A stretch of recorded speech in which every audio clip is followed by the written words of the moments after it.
biar Loh? Ntar dulu. Oke, soalnya baru beres mandi rambutnya. Nggak kobek nanti aja.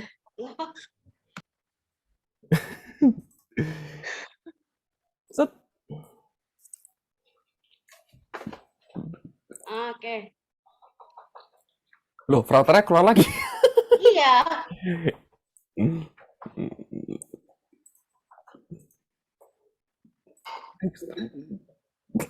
Beres mandi rambutnya nggak kobek nanti aja. Ya udah dibuka dulu saja. Oke.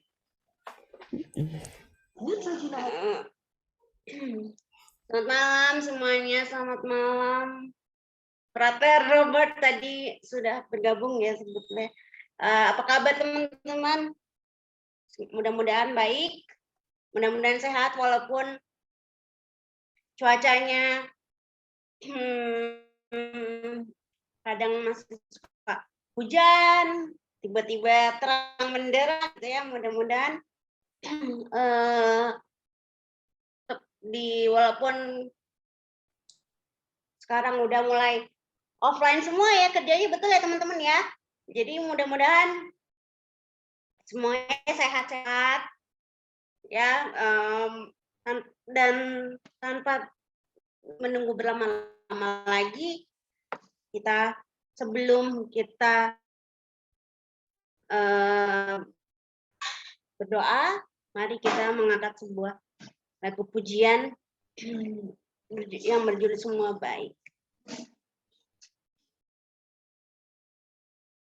Hydroboost dengan hyaluronic acid, kulit glowing, drops.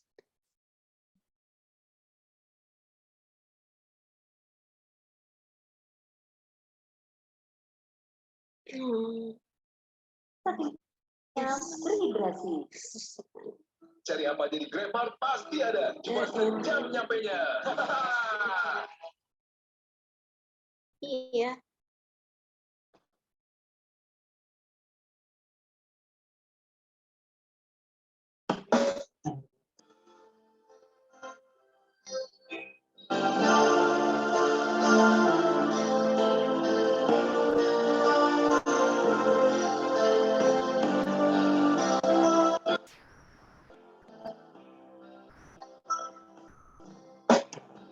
Dari semua telah kau tetapkan hidupku dalam tangan, dalam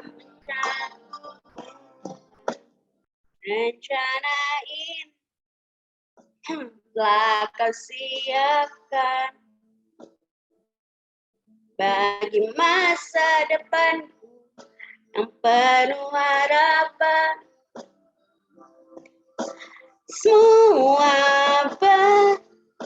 Semua baik, apa yang telah kau perbuat dalam hidupku.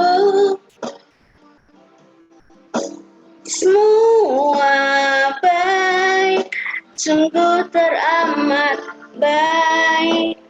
Kau jadikan hidupku berarti.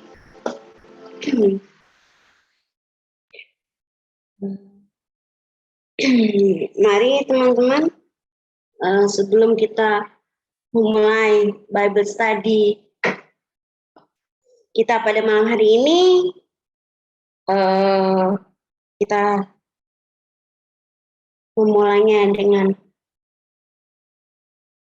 doa dan kemudian kita awali dengan sebuah tanda kemenangan Kristus. Dalam nama Bapa dan Putra dan Roh Kudus. Amin. Bapa yang baik, terima kasih karena hari ini Engkau kembali mempertemukan kami di dalam Bible Study malam ini, walaupun kami masih melalui via Zoom, Tuhan, dari rumah kami masing-masing, kiranya Engkau selalu hadir di tengah-tengah kami, agar kami dapat mendengarkan dan tentunya juga menjalankan apa yang menjadi kehendak-Mu bagi kami. Ya Bapa, hari ini ya Bapa, kami bersyukur atas segala rahmat yang telah Engkau berikan kepada kami, kesehatan, rezeki, serta nafas baru yang boleh kami nikmati hingga petang hari ini ya Bapak. Ya Bapak, berkatilah kami dalam dalam Bible Study malam ini. Berkatilah juga teman-teman kami yang mungkin saat ini belum dapat bergabung di dalam Bible Study ini. Berkatilah pula juga keluarga kami, papa, mama, kakak, adik, om, opa, oma, om dan tante kami. Ya Bapak, doa yang tidak sempurna ini dengan penuh kerendahan hati akan kami satukan dengan doa yang telah Engkau ajarkan. Bapa kami yang ada di surga, dimuliakanlah nama-Mu, dengan kerajaan-Mu, berilah kehendak-Mu di atas bumi seperti di surga. Berilah kami rezeki pada hari ini dan ampuni kami seperti kami pun ampuni yang bersalah kepada kami. Dan janganlah masukkan kami dalam cobaan, tapi bebaskanlah kami dari yang jahat. Amin. Dengan Bapa, Putra, Kudus. Amin. Oke, tanpa menunggu berlama-lama lagi, silahkan Frater Robert, boleh dimulai. Baik, terima kasih Mikael Maria Larasati. Sama-sama Frater. Ya, selamat malam semuanya, kaum anak muda dan para generasi masa depan bangsa dan gereja. Sebenarnya saya dikasih tahu untuk ketika diberitahu, oh ini ada tawaran untuk Bible Study, coba-cobalah dan sebagainya. Kemudian saya perkenalkan, nama saya Frater Robertus Siswanto. Saya sekarang menjadi angkatan Frater Andi. Saya topernya, tahun orientasi pastoralnya ada di Mertoyudan, Seminari Mertoyudan, begitu singkat ceritanya. Kemudian hari ini malam ini izinkan saya untuk share screen.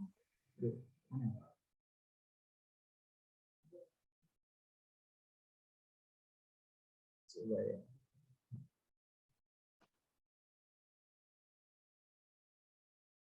Tunggu sebentar, saya kayak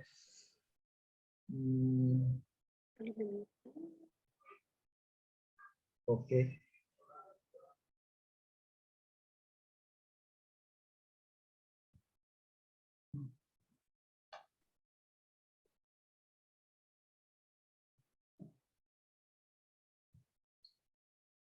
Apakah sudah terlihat, Sudah, teman-teman? Frater. Sudah, Frater. Oke.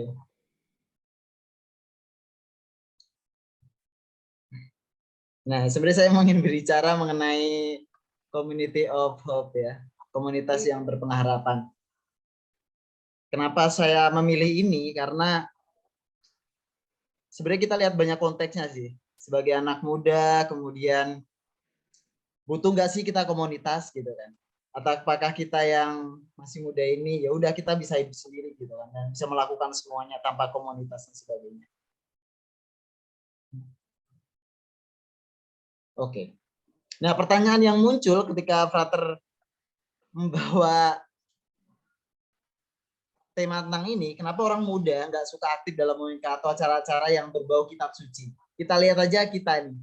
Ya, bukan saya mau lihat berapa jumlah di paroki gitu kan. Kalau kita mau hitung jumlah di paroki itu berapa orang, kemudian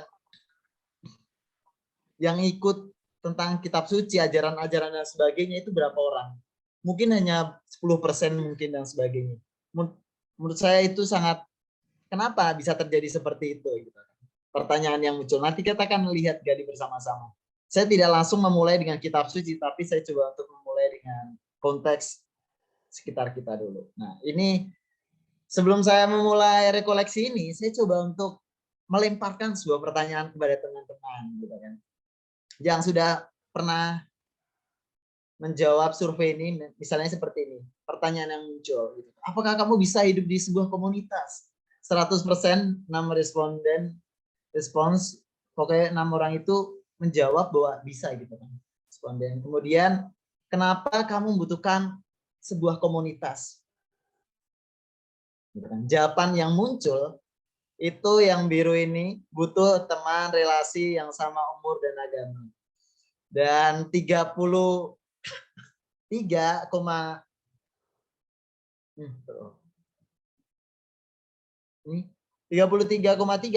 itu menjawab kebutuhan pribadi. Kemudian saya nggak tahu ya ini maksudnya kebutuhan pribadi itu seperti apa.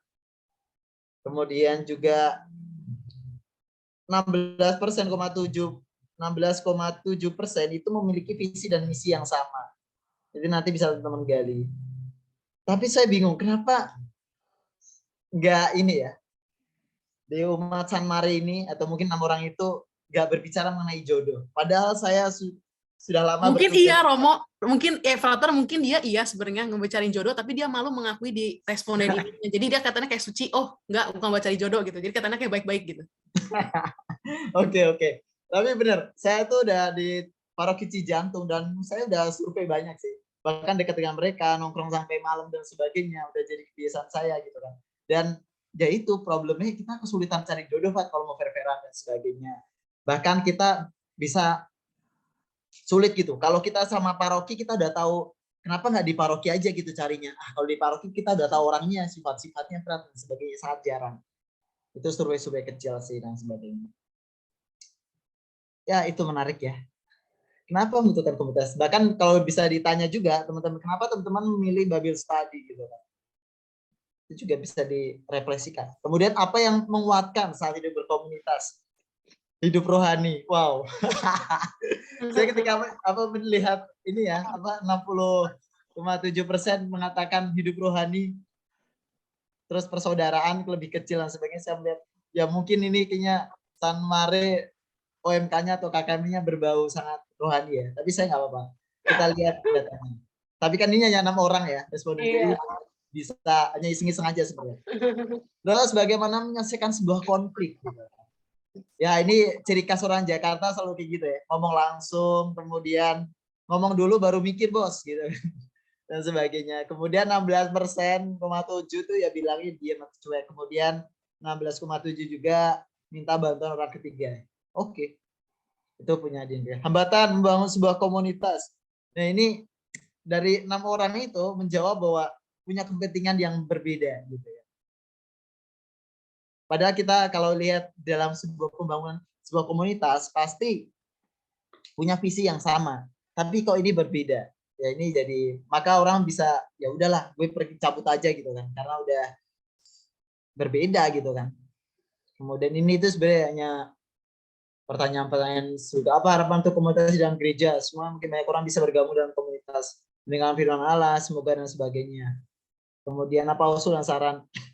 Keduanya kontrol saling mengingatkan dengan bacaan rohani setiap pagi. Wow, suci ini. Kalau saran saya komunitas rohani itu harus membangun dan menumbuhkan relasi kita dengan Tuhan baik secara rohani maupun secara pengetahuannya. Bertemu anggota komunitas maka komunitas pun akan ikut bertumbuh menjadi lebih baik. Ini hanya singkat. Nah kita melihat konteks universal mungkin ya. Kita lihat pergerakannya. Indonesia dinominasi Gen Z dan juga milenial. Kita dari data sini bisa bisa teman-teman lihat generasi milenial 69,38 juta, kemudian generasi Z 74, nah ini mengatakan bahwa ini kita waktunya kita sih maksudnya udah mulai berganti gitu kan dari yang tua baby boomers dan sebagainya mulai kita yang mendominasi dari segala bidang maka bisnis entrepreneur terus kemudian banyak yang muncul dari anak muda gitu kan Gojek kemudian banyak lagi ya kita bisa lihat. Nah ini sekilas saja kekuatan orang muda sebagai generasi milenial. Saya nggak tahu teman-teman di sini milenial atau termasuk kalau kita lihat dari data tadi milenial itu 81 sampai 86 gitu. Kemudian generasi Z 97 sampai 2012 itu ya, seperti itu. Tapi saya ingin melihat yang generasi milenial. Memiliki sifat komunal yang kuat, senang berbagi, fasih teknologi, senang belajar melalui pengalaman daripada teori. Itu kita lihat di waktu online dan sebagainya. Terus condong memilih pekerjaan di bidang kreatif. Ininya kita sekilas-sekilas saja ya. Ini generasi milenial.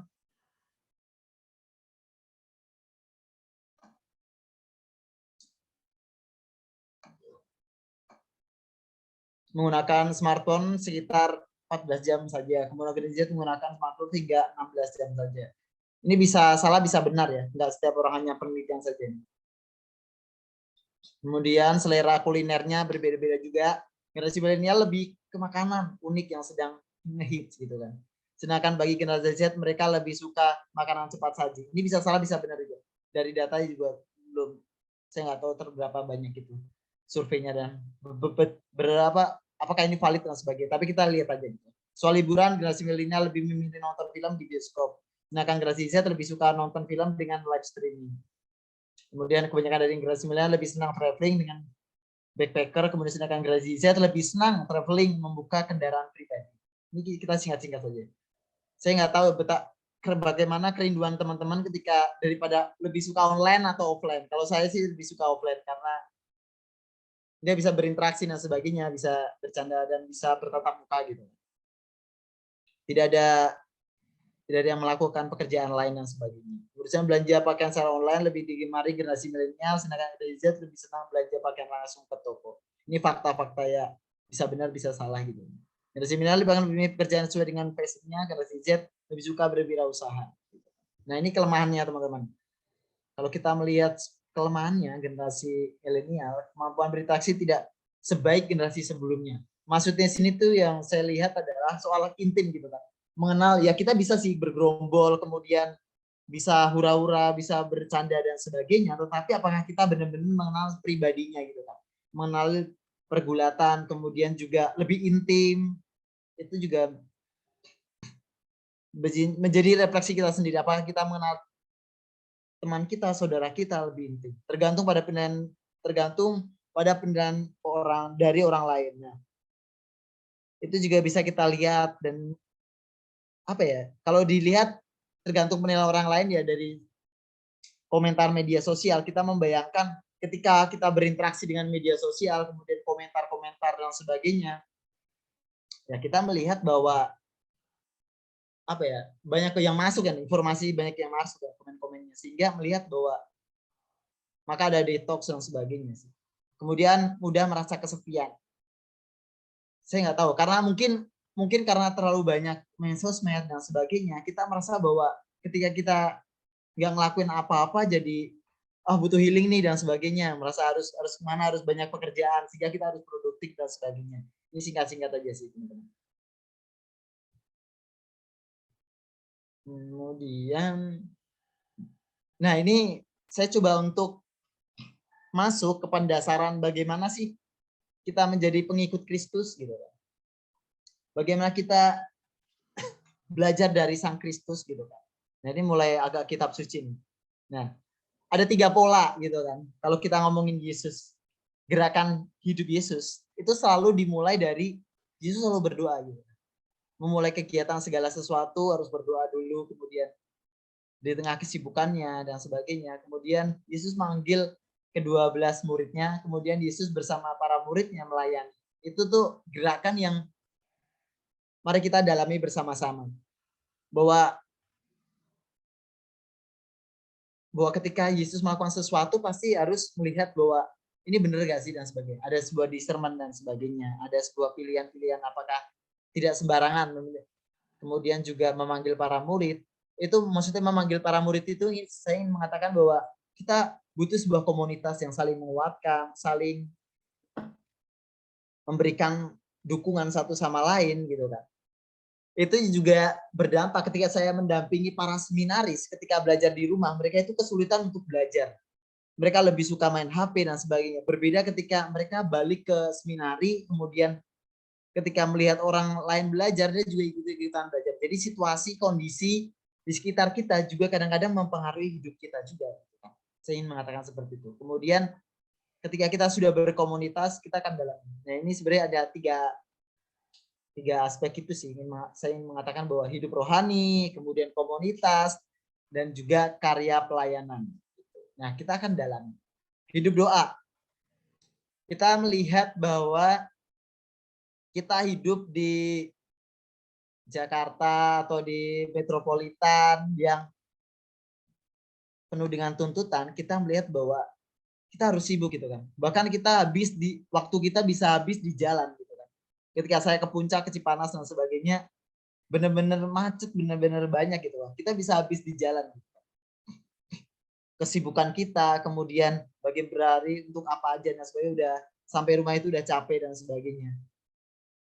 Ini sebuah realita, kemacetan dan sebagainya, pekerjaan. Kemudian, nah ketika saya mengatakan bahwa kenapa sih orang muda lebih suka sesuatu yang ada hasilnya dan sebagainya daripada yang berbau soal rohani dan sebagainya gitu kan. Padahal kita secara tidak langsung membutuhkan, jiwa kita itu membutuhkan apa ya? Untuk diri kita sendiri itu membutuhkan, kenapa kita membaca buku, kenapa kita meditasi, kenapa kita harus berdoa dan sebagainya, itu untuk memberikan makan kepada jiwa kita. Jadi memang secara fisik kita bisa memenuhi dan sebagainya. Nah, ini juga ada sebuah realita, misalnya Rijan biaya hidup di Jakarta, tempat tinggal sekitar berapa nih? 3 jutaan, 850 sampai 3 jutaan. Kemudian juga untuk apartemen sekitar 3,5 sampai 38 juta per bulan. Kemudian biaya makan, ini budgetnya kira-kira 20.000 ya. Ini per bulan capaian 1,8 sampai 2 juta. Belum transport dan sebagai bensin, mungkin juga kemudian biaya hidup, pulsa internet dan sebagainya yang sudah menjadi bagian dari hidup kita. Nah, saya mengatakan bahwa kenapa para romo, para biarawan gitu kan, harus tetap doa gitu kan. Harus sebelum memberikan sesuatu harus berdoa, karena kita membutuhkan apa ya, hening, melihat situasi, dan sehingga kita melihat apa sih yang dibutuhkan umat gitu. Kemudian kalau kita bekerja dan sebagainya, kita lebih mengenal diri kita gitu kan. Nah, ini salah satu cara juga. Kemudian hidup berkomunitas. Dalam hidup berkomunitas, kenapa kita butuh hidup berkomunitas? Ya, saya melihat bahwa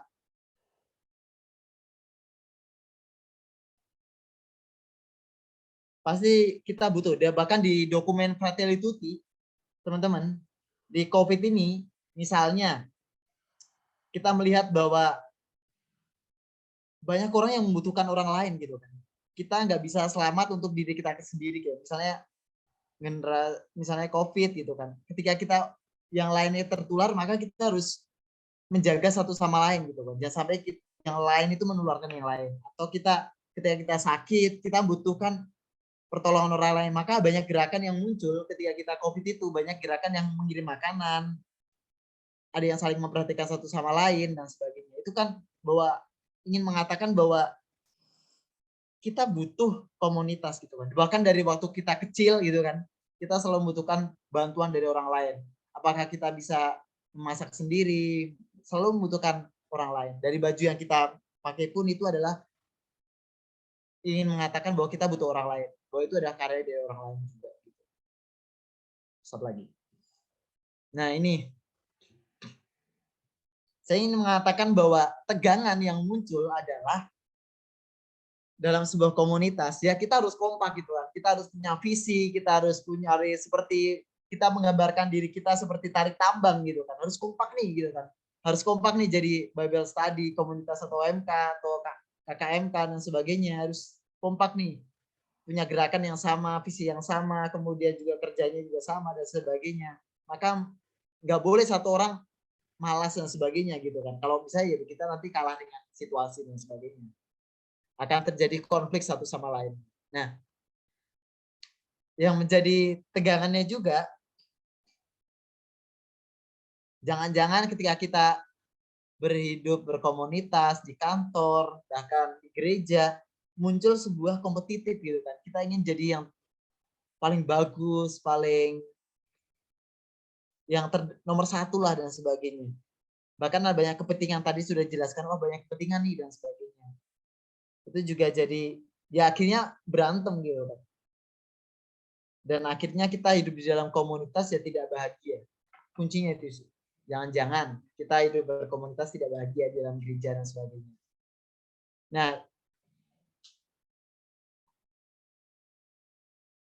ini gambar ini teman-teman. Saya ingin menggambarkan sebuah komunitas, bahwa sebuah komunitas itu punya karunia, kemampuan, talenta masing-masing. Dan setiap pribadi itu punya perannya masing-masing gitu lah. Seperti membangun rumah, bahkan atau seperti catur gitu kan. Punya identitas tersendiri gitu kan. Kalau pion ya maju, kalau kuda ya L dan sebagainya. Ya itu kayak gitu kan, punya peran masing-masing. Ya tujuannya kita visi tadi menang atau apa pun itu punya sebuah visi dan misinya. Nah, kemudian ini seperti membangun rumah juga gitu kan. Ada yang desain, ada yang angkat kayu, pasir, ada yang mukul, memaku, terus mengecat dan sebagainya. Nggak bisa semuanya harus jadi pekerja semua. Siapa yang desain dan sebagainya, siapa yang mengatur dan sebagainya. Ini mengatakan seperti itu. Nah, kemudian ketika kita dalam komunitas merasakan merasakan apa ya, satu keluarga, kemudian tegangannya tadi kita sudah melihat bahwa kita akhirnya di dalam komunitas dilatih untuk menjadi pribadi-pribadi juga yang mandiri gitu kan. Ketika kita dalam komunitas berkembang, kemudian semakin mudah apa ya, punya visi dan misi dalam hidup yang semakin jelas gitu kan. Kita diajak untuk membagikan itu gitu kan. Jangan-jangan kita ya udah nyaman sama komunitas kita, terus udah ini buat kita nih, kebahagiaan kita gitu sebagainya, untuk hidup komunitas kita sendiri gitu kan. Sehingga kita perlu keluar itu, mewartakan itu semua gitu. Berkembang, kemudian mewartakan apa yang jadi karya pelayanan kita itu. Gereja atau nah ini seperti Bunda Teresa. Sebenarnya contohnya banyak sih. Saya ingin mengatakan bahwa Bunda Teresa ini salah contoh bahwa ketika dia menjadi pribadi menolong orang banyak, kemudian membangun sebuah komunitas, kemudian komunitas itu bukan untuk dirinya sendiri, tetapi membantu orang-orang di sekitarnya. Akhirnya yang menjadi berkat, saling menjadi wajah Allah di dalam masyarakat. Sebenarnya itu saja sih yang ingin saya sampaikan. Mungkin kita akan langsung saja diskusi ya. Mungkin itu saja dari saya. Saya cukupkan presentasi saya di sini saja. Terima kasih. Kita lanjutkan acara selanjutnya. Oke. Wow. Terima kasih Brother Robert untuk sharingnya hari ini. Mudah-mudahan bisa semakin menguatkan kita sebagai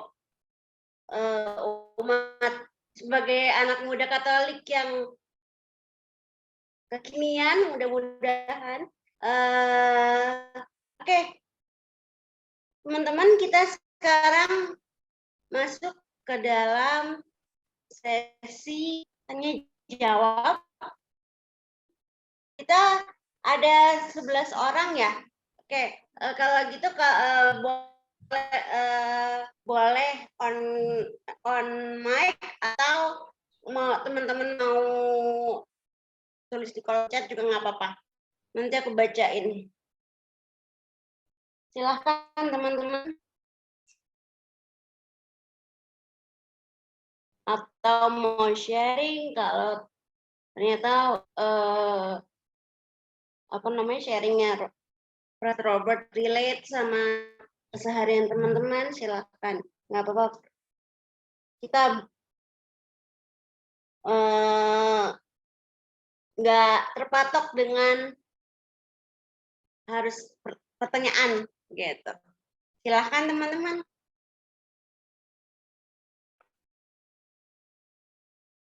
Adakah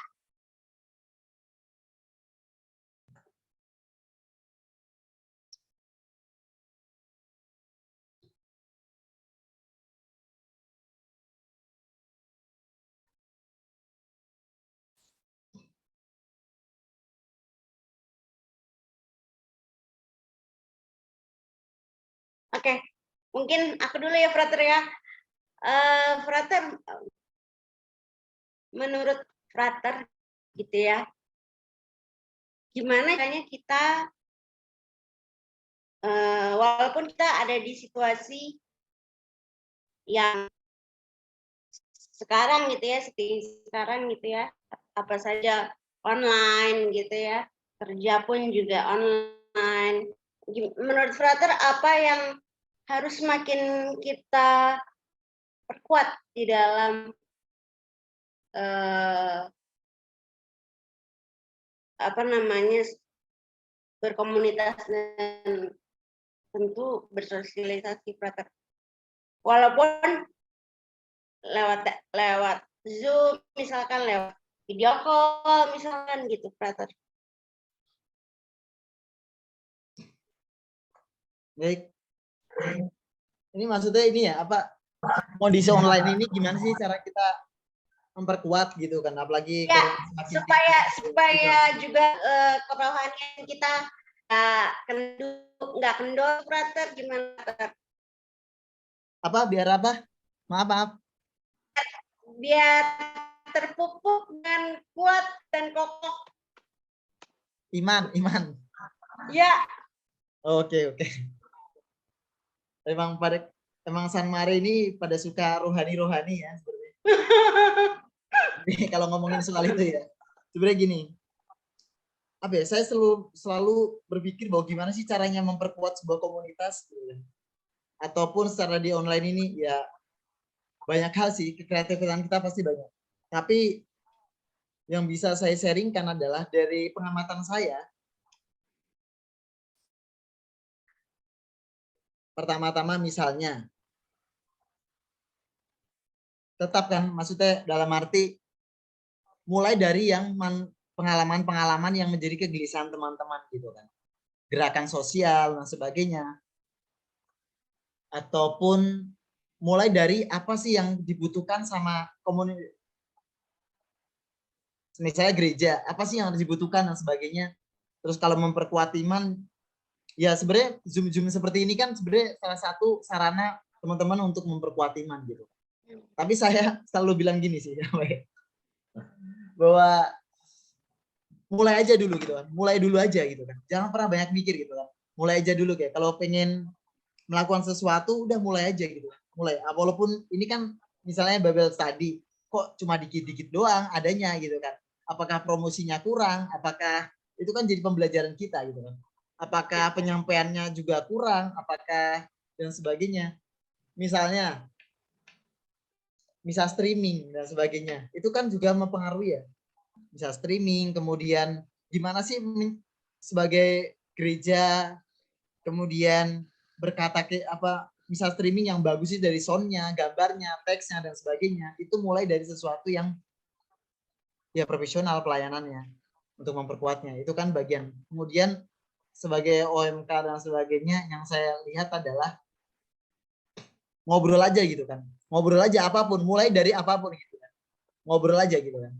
Menurut saya ketika teman-teman bisa berjumpa, apalagi bisa nongki bersama gitu kan, itu kan jadi penguat juga gitu kan, mulai dari yang hal-hal yang remeh-temeh, tapi akhirnya kita dibimbing nanti baru pelan-pelan, oh nih kita butuh kegelisahan ini gitu kan, pertanyaan-pertanyaan mungkin dari kegelisahan teman-teman apa dulu gitu kan, apa sih kegelisahannya Bible Study ini, komunitas atau OMK ini gitu kan, kita lihat dulu gitu kan, kita petakan dulu.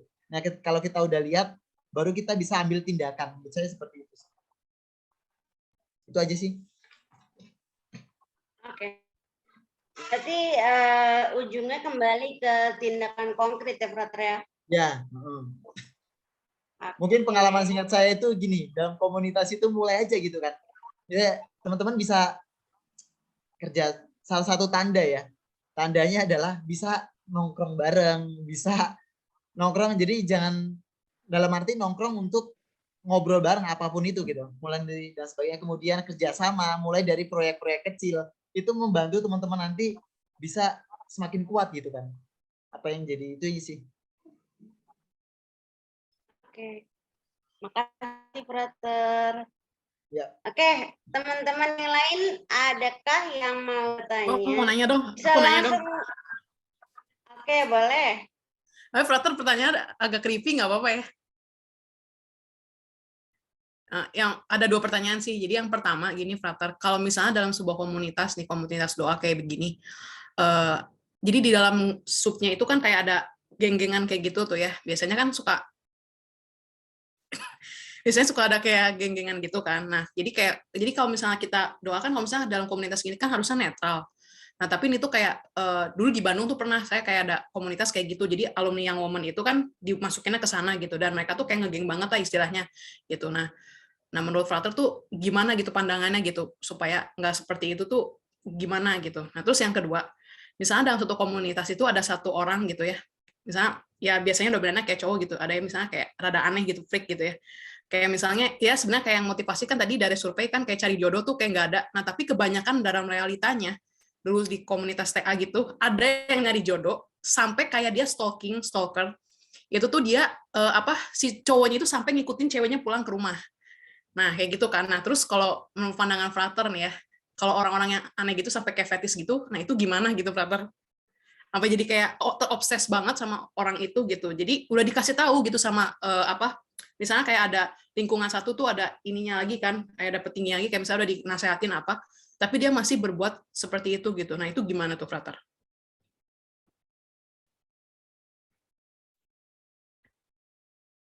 Mungkin akan dijawab Pak Randi. Ih, nggak asik kalau Frater Andi mau udah bosen, coba sama Frater Robert Udah dong, bosen ya? jalan-jalan. Ya? Ini ada banyak Frater ini. Oke, kalau menurut saya bahwa ketika kita ada geng-geng dan sebagainya, ketika ada geng-geng gitu kan, pastilah kita cari yang nyaman dan sebagainya ya. Jangan-jangan menurut Frater ya, karena itu sebenarnya geng punya tujuan masing-masing ya.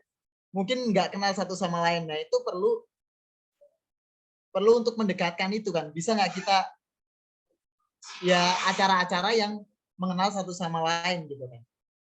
Yang penting itu menurut saya ya, bukan soal ya mungkin bisa gitu kan. Awal-awal dalam membentuk sebuah komunitas mungkin ya kita saling mengamati satu sama lain pastilah ya.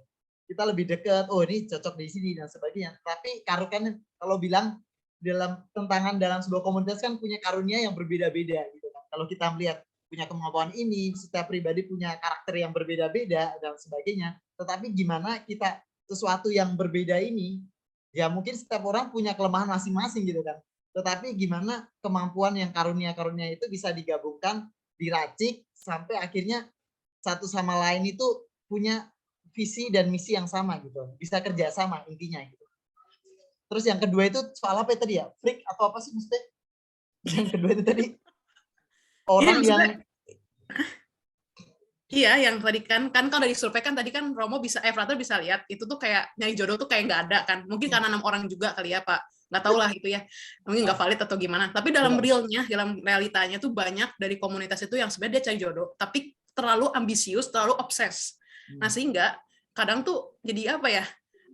Ceweknya tuh sebenarnya nggak tahu cowok itu tuh suka atau gimana. Tapi si cowok itu tuh jadi kayak menunjukkannya itu dengan cara yang tidak wajar gitu loh. Ya seperti yang tadi ngikutin itu terus jadi kayak aneh-aneh gitulah Frater kayak gitu. Nah itu kalau tapi udah dikasih tahu gitu sama lingkungan atasnya tuh kan kayak biasa dalam istilah saya itu kan ada distrik-distrik kayak gitu tuh, kepala distrik bisa kayak ngasih tahu, udah nasehatin, karena itu kan perilakunya mungkin agak mengerikan gitu ya. Nah tapi itu kayak balik lagi si orang itu gitu, kayak mau dicerahkan tapi nggak bisa gitu. Jadi gimana itu Frater kalau kayak gitu? Maksudnya deketinnya gencar Frater gitu, tapi ada sisi dalam tanda kutip risih juga Frater gitu maksudnya Frater. Oh iya. Oh berarti ada pribadi yang ngejar-ngejar nih, terus kemudian pakai cara-cara yang brutal atau sebutannya apa ya? Brutal Ya. Atau apa? Tidak lazim, tidak ya? etis lah gitu, tidak sesuai dengan orang PDKT pada seumumnya gitu. Saya melihat atau nggak normal. Oh, iya. Ya. Tapi kan apa ya sebenarnya ya pertama ada ini ya, maksudnya dalam menangani sebuah masalah kan banyak tipe ya. Saya melihat banyak tipe gitu kan. Banyak tipe, misalnya diajak ngomong berdua dulu bisa nggak? Bahkan di kitab suci kan dijelaskan bahwa diomong berdua bisa nggak nih? Nggak bisa nih diajak ngomong berempat mata sebutannya gitu ya. Empat mata nggak bisa. Jadi butuh sampai ke komunitas gitu kan untuk mengingatkan mereka gitu. Jadi sampai segitunya gitu. Bahkan keluarganya, bahkan itunya sehingga menggunakan cara-cara seperti itu sampai ya untuk menyadarkan itu, bahkan sampai pendekatan secara psikologi dan sebagainya. Kita nggak tahu kan, nggak tahu nih. Saya nggak tahu penelitian seperti apa, tapi di zaman-zaman sekarang anak muda lebih gangguan psikologi dan sebagainya. Ada yang apa sih? Saya kurang tahu ya penelitiannya, tetapi kok saya melihat kesadaran tentang pribadi itu semakin meningkat gitu kan. Dan kita melihat bahwa ini harus healing, harus ini dan sebagainya. Problem-problem jiwa kita itu juga kadang psikis kita dan sebagainya butuh psikolog kadang-kadang gitu. Itu sih yang bisa saya berikan cara-caranya. Siap, ya. Frater. Siap, paham. Oke, menjawab. Makasih, Frater. Oke. Adakah lagi teman-teman?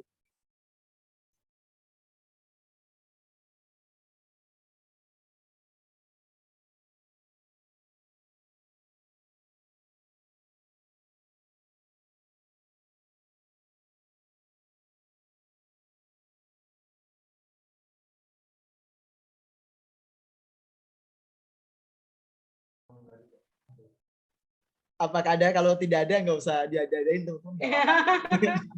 Santai aja sama saya tuh. Tuh kata Ansel circle ya, tentang circle. Adakah lagi? Richard mungkin? Atau siapa boleh?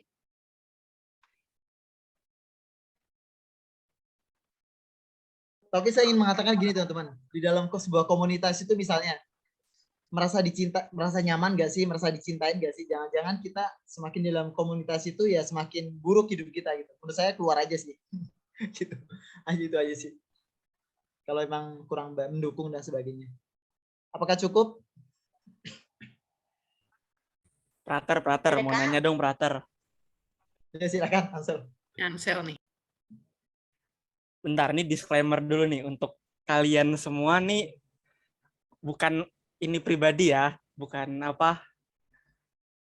Pokoknya gue tidak menyudutkan siapapun nih.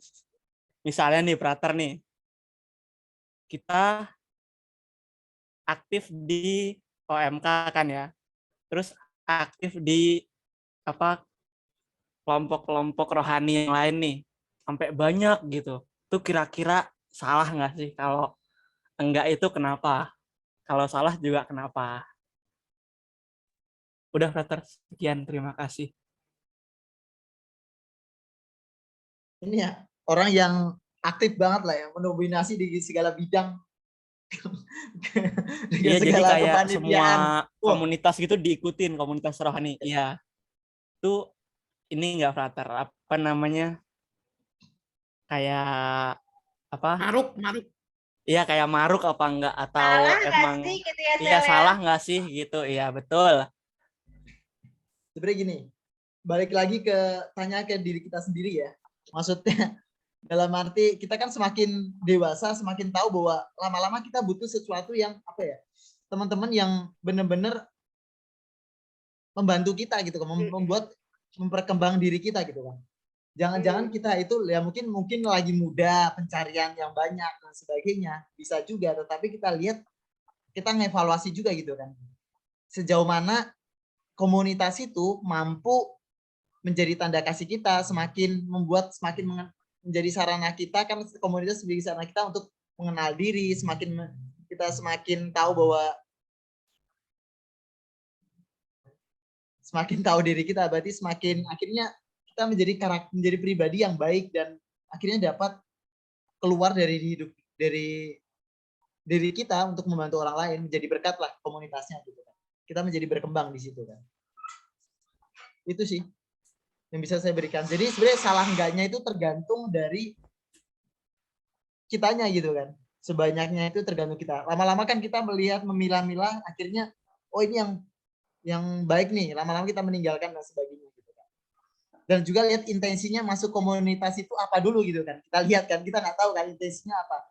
Maka itu perlu dilihat juga gitu. Maka dalam sebuah komunitas kita lihat dulu ini apa sih motivasinya dan sebagainya.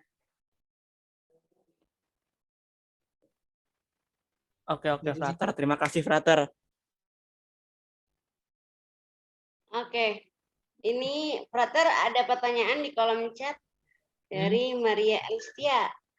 Frat, gue mau nanya dong, circle gue kan kebanyakan yang muslim, yang terus mereka tuh suka nanya-nanya dan ngulik-ngulik itu tentang agama gue yang gue kan bete ya, maksudnya gini, kalau gue jelasin itu panjang banget dan itu nggak akan kelar. Gue pernah jelasin tapi mereka nanya lagi gimana ya Prat ngadepin karakter temen yang kepengen tahu tentang keagamaan temennya yang nonis itu Prater.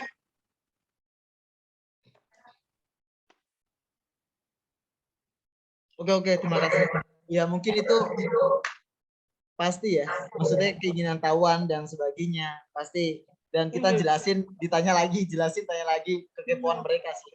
Itu jadi gimana sih kita menghadapi mereka gitu kan dalam sebuah pertanyaan yang banyak itu gitu kan. Menurut saya apa ya? Gak semua harus kita tanggapi kan, gak semua harus kita tanggapi dalam sebuah pertanyaan bahwa kita kenapa sih Tuhanmu 3 dan sebagainya, kenapa harus gini dan sebagainya. Menurut saya bahwa sejauh memang bisa kita jawab, memang kita bisa jawab juga gitu kan, sesuai dengan aktivitas kita dan sebagainya. Tetapi menurut saya bahwa yang terpenting menurut saya adalah ketika kita mau bersaudara dengan mereka. Maksudnya kita menjadikan kita keluar dari komunitas keluarga kita, kemudian masuk ke yang lebih luas, kemudian ya kesaksian hidup kita itu yang menjadi yang mencerminkan bahwa hidup kita gitu. Menurut saya itu sih yang penting. Ya mungkin mereka banyak hal sih, tapi dalam arti seperti dalam ya Paulus juga dalam pewartaannya kita melihat bahwa polanya adalah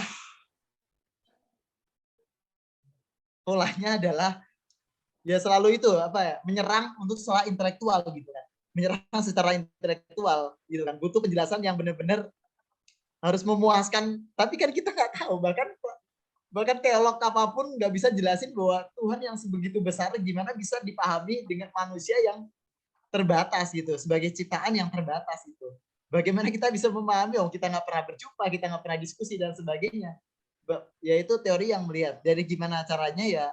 Menurut saya bahwa kembali lagi bahwa nggak semua kita harus jawab sih, menurut saya. Nggak semua harus jawab. Sejauh itu benar-benar menyimpang dan sebagainya. Tapi yang jadi fokusnya adalah ya kita bisa memperdalam iman kita gitu kan. Jadi jangan-jangan kita ditanya, jangan-jangan kita belum beriman juga nih gitu kan. Jadi sarana kita untuk memotivasi diri untuk mengenal agama kita gitu kan. Terus apa lagi? Pertanyaan yang menarik itu apa ya?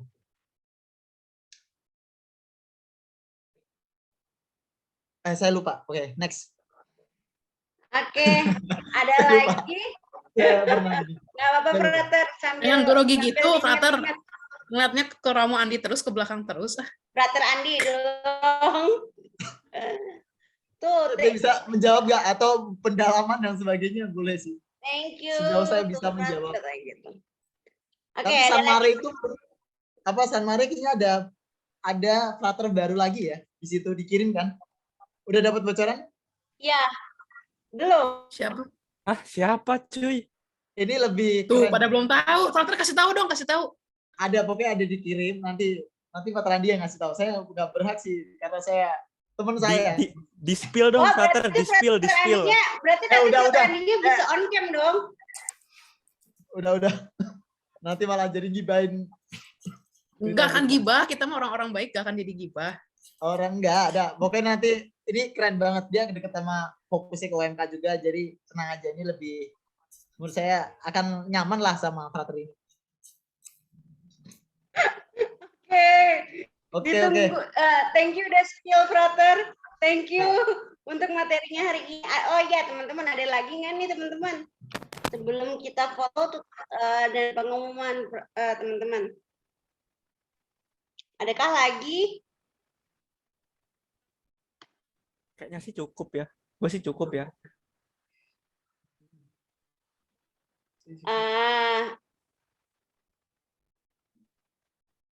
Sudah tidak ada lagi?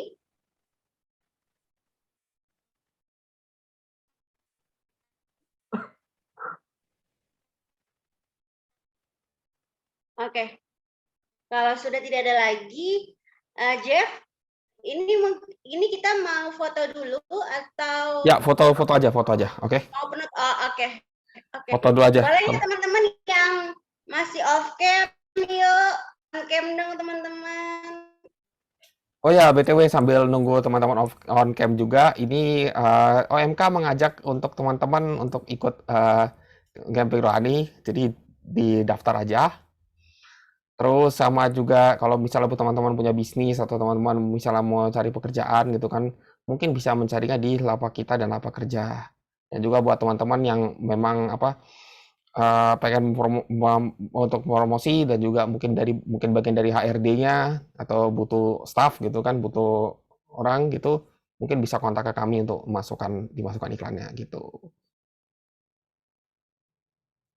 Oke, terus Remy bisa bersedia buka kamera. Rafael, ada Reta.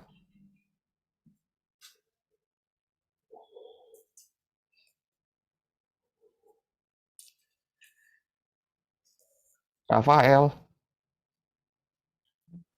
Oke, kalau nggak ada berarti langsung kita ambil saja. Kita mulai. 1, 2, 3. Lagi. 1, 2, 3. Sekali lagi. 1, 2, 3. Oke. Terima kasih. Oh iya. Ya. Thank you, Jeff. Sebelum kita berdoa, ada yang mau doakan?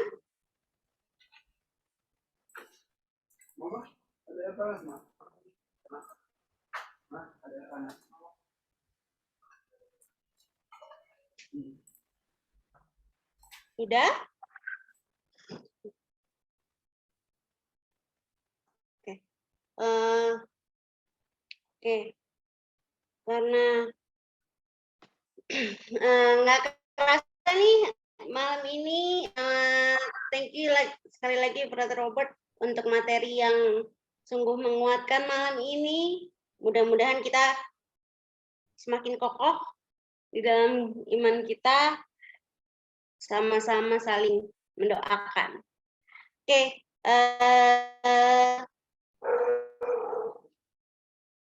untuk penutup, sebelum kita mengakhiri dengan doa, mari kita angkat sebuah pujian, pertolonganmu. Jeffrey mungkin boleh share screen. Thank you.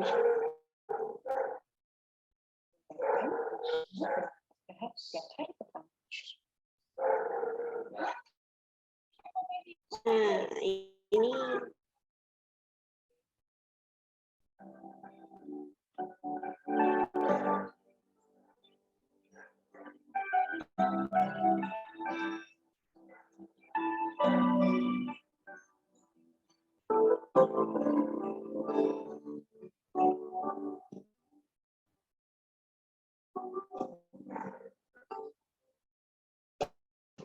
hatiku tenang berada dekatmu, kaulah jawaban hidupku.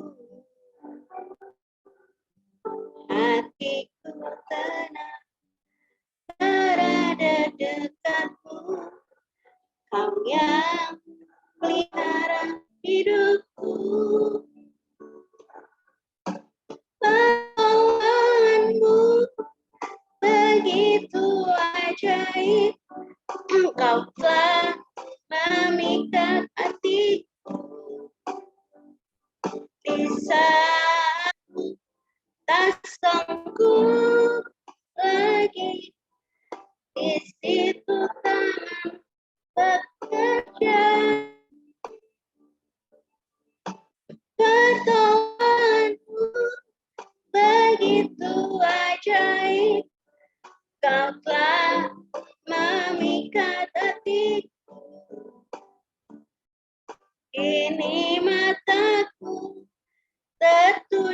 padamu, ku rasakan kasih-Mu Tuhan.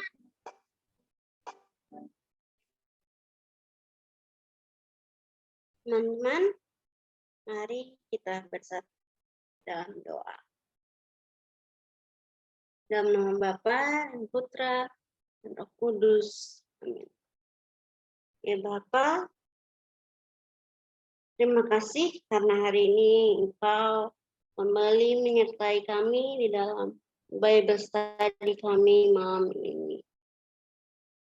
Ya Bapa, kiranya Engkau Bapak sertailah kami dan berkatilah juga kami dalam hari-hari kami ke depan dan juga setelah aktivitas kami ke depannya. Ya Bapak, dengan kami bersyukur atas apa yang telah Engkau berikan kepada kami masing-masing kami hari ini. Dengan Bapak dengan penuh kerendahan hati kami akan mengantarkan doa-doa wujud-wujud permohonan kami untuk keluarga dari Karemi. Kiranya Engkau mau mendampingi dan memberikan kesehatan kembali sedia kala sehingga adik dan juga ayah ibunya dapat menjalankan aktivitas dan hari-hari berikutnya dengan penuh sukacita. Ya Bapak, kami juga hendak berdoa untuk keluarga, sahabat, teman-teman yang mungkin pada malam ini juga tidak dapat bergabung di dalam Bible study kami hari ini.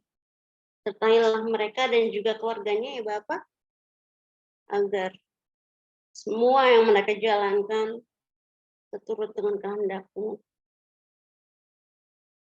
Mari teman-teman kita hantarkan doa kita dengan 3 kali salam Maria. Salam Maria penuh rahmat Tuhan sertamu. Terpujilah Engkau di antara wanita, terpujilah buat bumi Yesus. Santa Maria Bunda Allah, doakanlah kami yang berdosa ini sekarang dan waktu mati kami. Salam Maria penuh rahmat Tuhan sertamu. Terpujilah Engkau di antara wanita dan terpujilah buat bumi Yesus. Santa Maria Bunda Allah, doakanlah kami yang berdosa ini sekarang dan waktu kami mati kami. Salam Maria penuh rahmat Tuhan sertamu. Terpujilah Engkau di antara wanita dan terpujilah buat bumi Yesus. Santa Maria Bunda Allah, doakanlah kami yang berdosa ini sekarang dan waktu kami mati. Amin. Dalam nama Bapa dan Putra dan Roh Kudus. Amin. Frater Robert, terima kasih banyak sudah mengisi Bible study kita, Bible study kami malam ini. Mudah-mudahan nggak kapok ya Frater nanti kalau diminta lagi. Saya juga terima kasih udah diundang dan bisa mengenal teman-teman semuanya. Ya nanti bisa tanya-tanya aja sama Frater yang baru ya. Ya, mantap. Oke, Frater, thank you. Malam-malam sudah mau kita ganggu. Oke. Iya. Saya pamit ya. Saya pamit. Oh ya, Oke. baik. Oke. Terima kasih semuanya. Terima kasih. Selamat malam. Malam, Frater. Oke. Teman-teman, terima kasih untuk malam ini. Oh ya, tadi ada pengumuman tambahan. Aku lupa tadi. Minggu depan itu kita Ini di-spill di sini nggak apa-apa kan, Jap? Ya, boleh, boleh. Boleh. Minggu depan kita pewartanya Suster Ida FDCC dari Kanosa. Oh, langsung Suster Ida, bukan Ya, Cistesia. ya. Hah? Bukannya Cistesia dulu baru Suster Ida ya? Kenapa? Bukannya Cistesia dulu baru Suster Ida? Kan Cistesia itu tanggal 6. Suster Ida itu tanggal 22.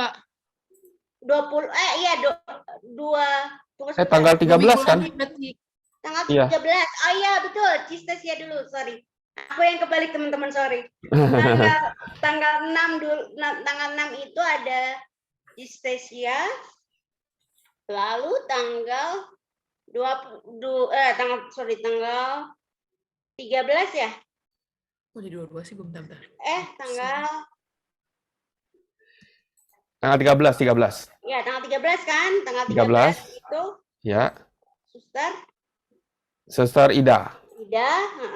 terus tanggal 20 Juli itu Romo Wahyu dan Kogun. Gitu. Ya, Romo Wahyu 20 Juli. 27 Juli. Dan ya 27, betul. Ya, Romo Wahyu, Romo Projo. Jadi mungkin kita di sebagian udah pernah ketemu mungkin atau pernah ikut misanya gitu. Oke, teman-teman. Oke, teman-teman, thank you semuanya sudah bergabung malam ini. Semuanya see you. Kita Hai, izin Coach tutup Eha. roomnya. See you. Oke, bye-bye. Langsung ditutup roomnya, ada Coach Eha loh.